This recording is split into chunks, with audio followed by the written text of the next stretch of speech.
সুধী চিন্তাশীল ও শ্রদ্ধালু ভক্তমণ্ডলী, ভারতবর্ষীয় শাস্ত্রগ্রন্থের মধ্যে শ্রীমদ্ ভাগবত মহাপুরাণ সকল ধর্মপ্রাণ মানুষের হৃদয়ে অশেষ শ্রদ্ধার আসনে সুপ্রতিষ্ঠিত।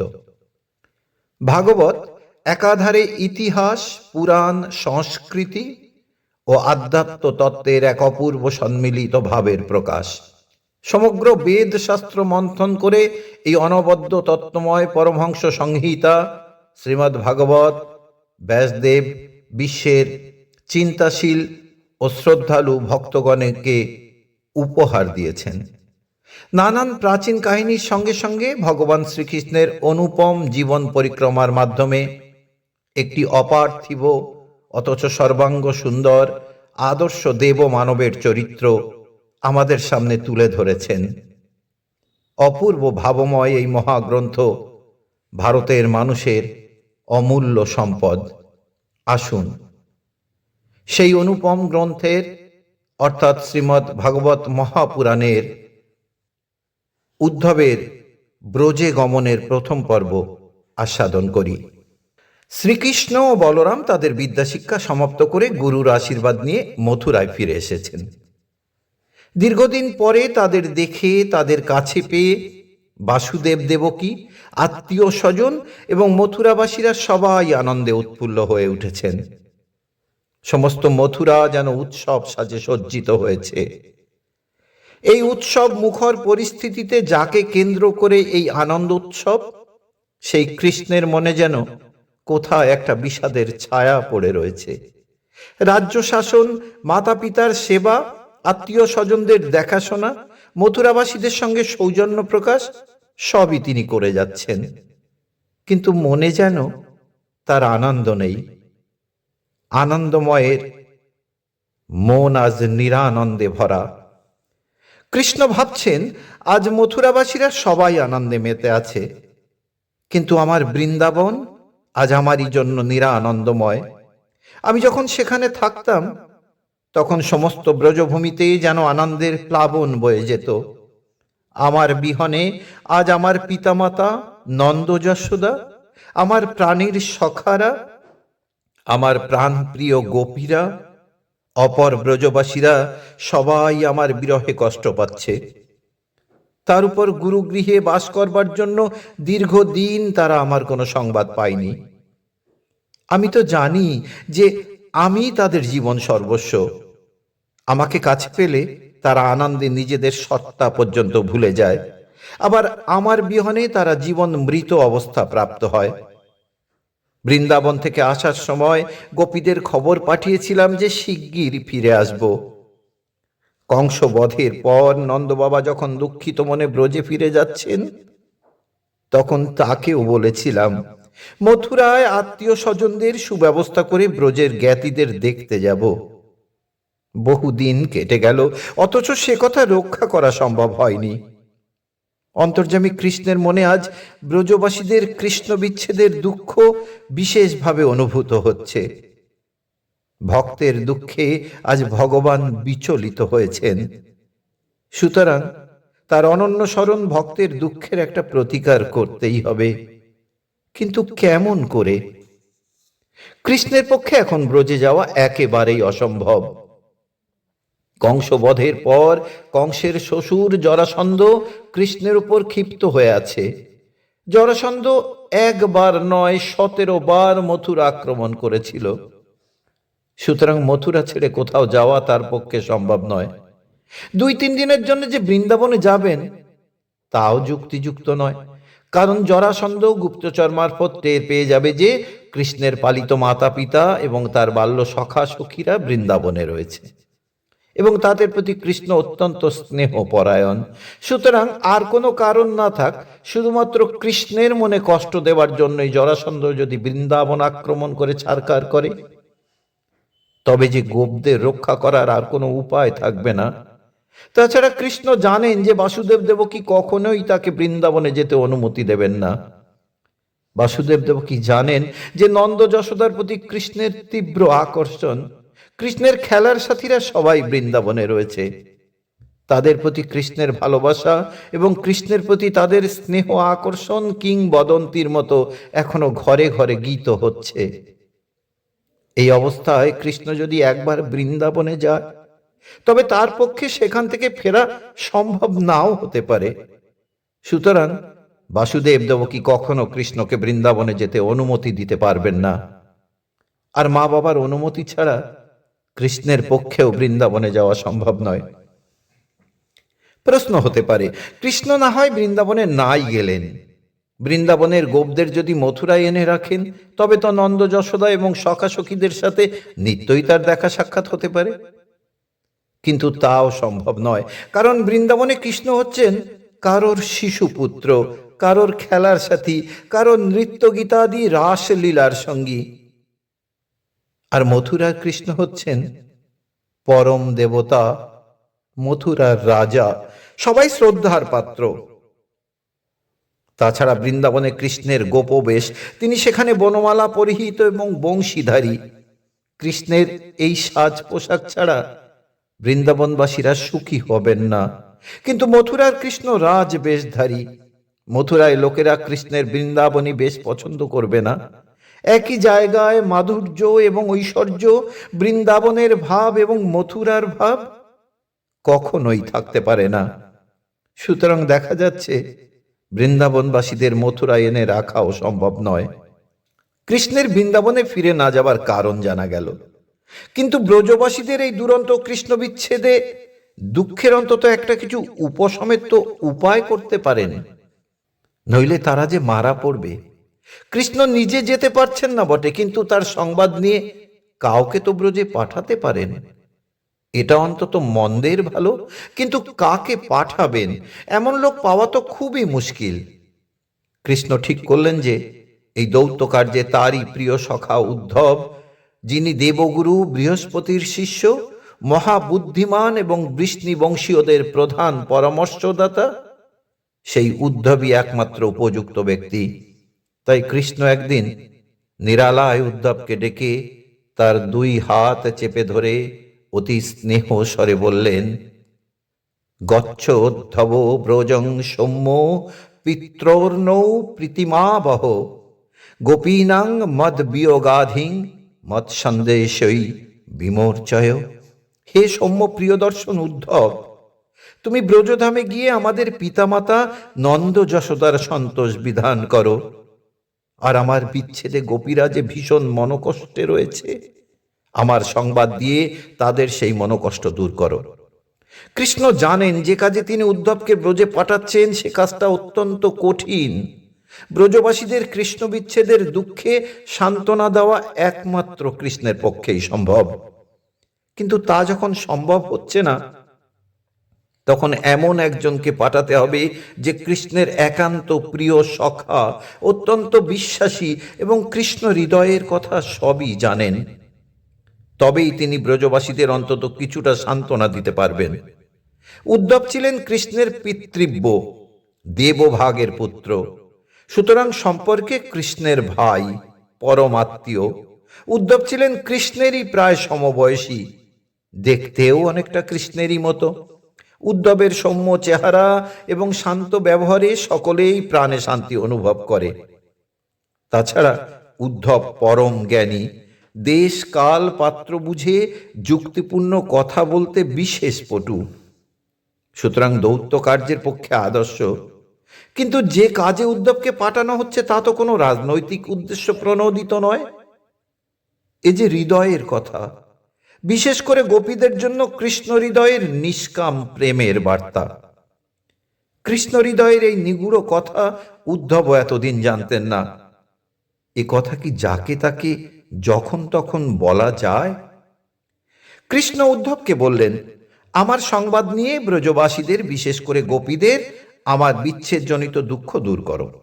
কি সেই সংবাদ যা শুনলে তারা শান্তি পাবেন? প্রথমত, কৃষ্ণ নিজের সংবাদ দেবার জন্য এবং ব্রজবাসীদের সংবাদ জানবার জন্য দূত পাঠিয়েছেন। অর্থাৎ কৃষ্ণ তাদের ভুলে যাননি, এটি বড় কথা। এটি জানলেই ব্রজবাসীদের দুঃখ অনেকটা প্রশমিত হবে। দ্বিতীয়ত, কৃষ্ণ কুশলে আছেন। ব্রজবাসীদের কাছে এর চেয়ে আনন্দের সংবাদ আর কিছু হতে পারে না। কৃষ্ণ কুশলে আছেন, তাদের কৃষ্ণ। তৃতীয়ত, কৃষ্ণ আবার ব্রজে আসবেন। এই সংবাদ ব্রজবাসীদের মনে কৃষ্ণ প্রাপ্তির একটা আশা জাগিয়ে রাখবে এবং তাতেই তাদের দুঃখ কিছুটা লাঘব হবে। এবং চতুর্থত, ব্রজবাসীরা যেমন কৃষ্ণের জন্য ব্যাকুল, কৃষ্ণ তেমনি ব্রজবাসীদের জন্য ব্যাকুল। এই সংবাদটি ব্রজবাসীদের পরম কাম্য, সুতরাং তাদের কাছে পরম সান্ত্বনাপ্রদ। তাই আশা, উদ্ধবের কাছে কৃষ্ণের সংবাদ পেলে ব্রজবাসীদের দুঃখ কিছুটা লাঘব হবে। এখানে একটি প্রশ্ন করা যেতে পারে, কৃষ্ণ পিতামাতা এবং গোপীদের সান্ত্বনা দেবার কথাই বলেছেন, কিন্তু ব্রজের উপানন্দ প্রভৃতি অপর বাৎসল্যপরায়ণ গোপদের কথা এবং শ্রীদাম সুদাম দাম্বসুদাম প্রভৃতি কৃষ্ণ সখাদের কথা উল্লেখ করেননি কেন? তারাও তো কৃষ্ণ বিরহে কাতর, কিন্তু তাদের সান্ত্বনা দেবার জন্য একটি কথাও তো কৃষ্ণ বললেন না। এর উত্তরে গোস্বামী প্রভুপাদেরা বলেছেন, বাৎসল্য ভাবপরায়ণ অপর ব্রজবাসীদেরও সান্ত্বনা দেবার কথা নন্দ যশোদার জন্য প্রেরিত সান্ত্বনা বাক্যের মধ্যেই অন্তর্ভুক্ত রয়েছে, ধরে নিতে হবে। কৃষ্ণ সখাদের বেলায় কিন্তু তা নয়। কৃষ্ণ সখাদের ধারণা যে কৃষ্ণ মথুরা থেকে এসে নিত্যই তাদের সাথে খেলা করেন, অতএব তাদের অন্তরে কৃষ্ণ বিচ্ছেদ নেই, অতএব সান্ত্বনা দেবারও দরকার নেই। বরং সান্ত্বনা দিতে গেলে উল্টো বিপত্তি হতে পারে। সান্ত্বনা দিতে গেলেই তাদের মনে সন্দেহ হতে পারে, কৃষ্ণ যে আমাদের সাথে নিত্য খেলা করে যায়, তবে কি তা মিথ্যা, আমাদের মনের ভ্রম? অতএব এদের সান্ত্বনা না দেওয়াই হচ্ছে যথার্থ সান্ত্বনা দেওয়া। কৃষ্ণের মনে উদ্ধবকে দূত করে পাঠানোর আরো একটা বিশেষ উদ্দেশ্য ছিল। উদ্ধব ছিলেন কৃষ্ণের পরম ভক্ত এবং তার জন্য উদ্ধবের মনে একটু অহংকার ছিল। কৃষ্ণ দেখলেন যে উদ্ধবের এই ভক্তির অহংকার দূর করতেই হবে, নইলে তার আধ্যাত্মিক উন্নতি ব্যাহত হবে। উদ্ধবের ছিল জ্ঞান ও মিশ্রা ভক্তি, আর গোপীদের ছিল সর্বস্ব উৎসর্গীকৃত নিষ্কাম জ্ঞান শূন্যা ভক্তি। এই গোপী প্রেমের কথা উদ্ধবের জানা ছিল না, আর জানা থাকবেই বা কেমন করে? প্রেমের এই রকম নজির তো আর কোথাও নেই। তাই কৃষ্ণের ইচ্ছা এই গোপী প্রেম কি এবং তার সমর্থ সাধিকারা কেমন তা উদ্ধব একবার ব্রজে গিয়ে নিজের চোখে দেখে আসুক, এতে উদ্ধবের লাভই হবে। ভাগবত বলছেন, তা মন্মনস্কা মত প্রাণা মদর্থে ত্বাক্ত দোহি কাহা মামেব দয়িতং প্রেষ্ঠম আত্মানং মনসা গতঃ ইয়ে ত্যক্ত লোক ধর্মস্য মদর্থে তান বিভর্মহম। কৃষ্ণ বলছেন, গোপীদের মন আমাতেই সমর্পিত, আমি তাদের প্রাণ। আমারই জন্য তারা জাগতিক ভোগ সুখ পরিত্যাগ করেছে। তারা আমাকে তাদের প্রিয়তম আত্মা বলে জেনে মনের দ্বারা আমাকেই প্রাপ্ত হয়েছে। জগতে যারা আমাকে পাবার জন্য ইহলোকে এবং পরলোকে সুখ প্রাপ্তিকারক ধর্মানুষ্ঠান পর্যন্ত ত্যাগ করে, আমি তাদের সুখী করে থাকি, অর্থাৎ তারা আমাকেই লাভ করে। গোপীদের মন কৃষ্ণেই সমর্পিত, কৃষ্ণই তাদের প্রাণ। মনের কাজই হচ্ছে সংকল্প বিকল্প কামনা বাসনা ইত্যাদি। এ সবই যদি কৃষ্ণে সমর্পিত হয়, তবে মন বলতে তো গোপীদের আর কিছু থাকে না। যা থাকে তা শুধু কৃষ্ণের সুখ কামনা, কৃষ্ণের সুখ বিধান করা। এছাড়া গোপীদের আর কোনো বৃত্তি ছিল না। নিজের বলতে তাদের কিছুই ছিল না, সবই কৃষ্ণের। গোস্বামী প্রভুপাদেরা গোপীদের এই অবস্থার অর্থাৎ মনমনস্কা মত প্রাণার আরও একটি সুন্দর অর্থ করেছেন। কৃষ্ণ বলছেন, মনমনস্কা অর্থাৎ আমার মন যাদের মধ্যে, মত প্রাণা অর্থাৎ আমার প্রাণ যাদের মধ্যে, সেই গোপীরা অর্থাৎ কৃষ্ণের মন প্রাণ গোপীদের কাছে সমর্পিত। একদিকে যেমন কৃষ্ণই হচ্ছেন গোপীদের মন প্রাণ, অপরদিকে গোপীরাই হচ্ছেন কৃষ্ণের মন প্রাণ। গোপীরা যেমন কৃষ্ণ ছাড়া কিছু জানে না, কৃষ্ণ তেমনি গোপীদের ছাড়া আর কিছুই জানেন না। কৃষ্ণ বলছেন, গোপীরা মনমনস্কা, সুতরাং দৈহিক ভোগ সুখে তাদের মন নেই। তারা মত প্রাণা, অতএব নিজের আত্মাকে পর্যন্ত তারা সমর্পণ করেছে। শুধু তাই নয়, তারা আমারই জন্য লোকধর্ম, শাস্ত্রীয় বিধি নিষেধ, বৈদিক ধর্ম সব কিছু ত্যাগ করে শুদ্ধ প্রেমের দ্বারা কান্তভাবে আমারই ভজনা করেছে। শ্রীমদ্ ভাগবত গীতায় সর্বধর্মান পরিত্যাজ্য মামেকম শরণং ব্রজ বলে যে উপদেশ আছে, তার দৃষ্টান্ত কিন্তু গীতায় নেই। একমাত্র গোপীদের জীবনেই এই আদর্শের সম্যক প্রয়োগ দেখা যায়। প্রশ্ন হতে পারে, মনের দ্বারা গোপীরা কৃষ্ণকেই প্রাপ্ত হয়েছেন, তাহলে গোপীদের কৃষ্ণ বিচ্ছেদজনিত শোক কেমন করে হতে পারে? এর উত্তর হলো এই যে, গোপীরা যখন অন্তর্মনা হয়ে থাকেন তখন অন্তরে কৃষ্ণকে পেয়ে তারা পরম আনন্দে ডুবে থাকেন। কিন্তু মন যখন বহির্জগতে ফিরে আসে তখন কৃষ্ণকে কাছে না পেয়ে কৃষ্ণের বিরহে ব্যাকুল হয়ে ছটপট করতে থাকেন। এখানে কৃষ্ণ উদ্ধবকে গোপীদের স্বরূপের কথাই বললেন।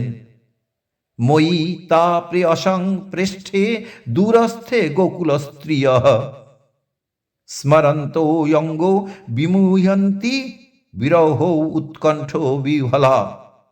কৃষ্ণ আরো বললেন, হে উদ্ধব, আমি তাদের প্রিয় হতেও প্রিয়তম, সেই আমি এখন তাদের কাছ থেকে দূরে রয়েছি। তাই তারা আমার চিন্তা করতে করতে বিরহজনিত উৎকণ্ঠায় বিহ্বল হয়ে জ্ঞান হারিয়ে ফেলে। তাদের অবস্থার কথা চিন্তা করে আমিও অভিভূত হয়ে পড়ি। ধারয়ন্ততি কৃচ্ছেন প্রায়ঃ প্রাণান কথঞ্চন প্রত্যাগমন সন্দেশই বল্লভ্য মে মদাত্মিকাহ। কৃষ্ণ বললেন, ব্রজ থেকে যেদিন মথুরায় আসি সেদিন মদগত চিত্তা গোপীদের বলে পাঠিয়েছিলাম যে শিগগিরই ফিরে আসব। আমার সেই কথায় বিশ্বাস করে আমার প্রত্যাগমনের আশায় তারা অতি কষ্টে জীবন ধারণ করে রয়েছে। হে উদ্ধব, বেশিরভাগ সময়ই গোপীরা অন্তর্মনা হয়ে মূর্ছাবস্থায় কাটায়।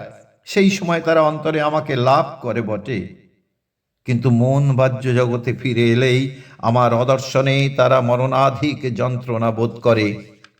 এই অবস্থায় তারা হয়তো আর বেশি দিন বাঁচবে না। এখন কোনো রকমে আমার প্রত্যাগমনের আশায় জীবন ধারণ করে রয়েছে। উদ্ধব মনে করতে পারেন, আমার প্রভু কৃষ্ণ গোপীদের জন্য এত উতলা হচ্ছেন কেন? এর উত্তরে কৃষ্ণ গোপীদের স্বরূপ স্পষ্ট করেই বললেন, মদাত্মিকা, গোপীরা যে আমারই আত্মা, আমারই স্বরূপ শক্তি, সুতরাং তারা আমার থেকে যে অভিন্ন, কেবল লীলাবিলাসের জন্য বিভিন্ন দেহ ধারণ করে রয়েছে মাত্র। কৃষ্ণ উদ্ধবকে বললেন, এমন যে মৎপ্রাণা গোপীরা, যাদের কাছে একমাত্র আমি ছাড়া জগতে আর কিছুই নেই, সেই গোপীদের তুমি আমার কথা বলে সান্ত্বনা দিও। গোপীরা কৃষ্ণ বিচ্ছেদে কাতর, সুতরাং কৃষ্ণ কথাই তাদের দুঃখ নিবারণের একমাত্র উপায়। ভগবত বিরহ কাতর জীবনে কৃষ্ণ কথাই অমৃত স্বরূপ। তাই তো গোপীদের কণ্ঠে ধ্বনিত হয়, তব কথামৃতম তপ্ত জীবনম। সুতরাং হে উদ্ধব, তুমি তাদের আমার কথা বলবে, বলবে কৃষ্ণ তোমাদের ভোলেননি। তোমরা যেমন তার জন্য কাতর, তিনিও তেমনি তোমাদের জন্য ব্যাকুল। মথুরায় কর্তব্য শেষ করে তিনি আবার ব্রজে ফিরে আসবেন, সুতরাং তোমরা তার জন্য আর উতলা হইও না।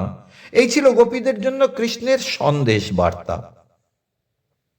উদ্ধব আশ্চর্য হয়ে কৃষ্ণের কথা শুনছেন, আর অবাক বিস্ময়ে তার মুখের দিকে চেয়ে আছেন। ভাবছেন, কৃষ্ণের মাথার উপর দিয়ে কত বিপদই না গেছে, কিন্তু কখনো তো তাকে বিচলিত হতে দেখিনি। আর আজ কৃষ্ণ নিজেই বলছেন, গোপীরা হচ্ছে মৎপ্রাণা, আমি তাদের প্রাণ এবং তারাই আমার প্রাণ।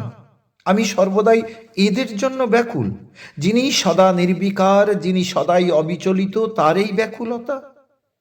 আর যাদের জন্য তিনি অন্তরে অন্তরে এত ব্যাকুল, তাদেরই সান্ত্বনা দেবার জন্য আমায় পাঠাচ্ছেন। উদ্ধব ভাবছেন, পারবো কি এই গুরুদায়িত্ব পালন করতে? আবার ভাবছেন, তিনিই তো সকলের কর্তা, সুতরাং বুঝেই আমাকে পাঠাচ্ছেন। ইত্যুক্ত উদ্ধব রাজন সন্দেশং ভর্তুরাদ্রিতঃ আদায় রথমারুহ্য প্রযোজ্য নন্দ গোকুলম। সুখদেব বললেন, হে মহারাজ পরীক্ষিত, ভগবান শ্রীকৃষ্ণ উদ্ধবকে এইসব বলার পর উদ্ধব সানন্দে প্রভুর সংবাদ নিয়ে নন্দ গোকুলে যাবার জন্য রথে আরোহণ করলেন। উদ্ধব যখন সেখানে গিয়ে পৌঁছালেন তখন সূর্য অস্তমিত। গরুরা সব গোশালায় প্রবেশ করেছে এবং তাদের ক্ষুরোত্থিত ধুলোয় উদ্ধবের রথ আচ্ছন্ন হয়ে গেল। সুতরাং গোকুলবাসীরা উদ্ধবের রথ দেখতে পেলেন না। ক্রমে উদ্ধবের রথ এসে পৌঁছালো নন্দ ভবনের সামনে। সুধী ভক্তমণ্ডলী, এর পরের অংশ দ্বিতীয় ও তৃতীয় পর্বে আমরা আস্বাদন করব। আজ এই পর্যন্ত। সবাই মিলে বলুন রাধা রাধা।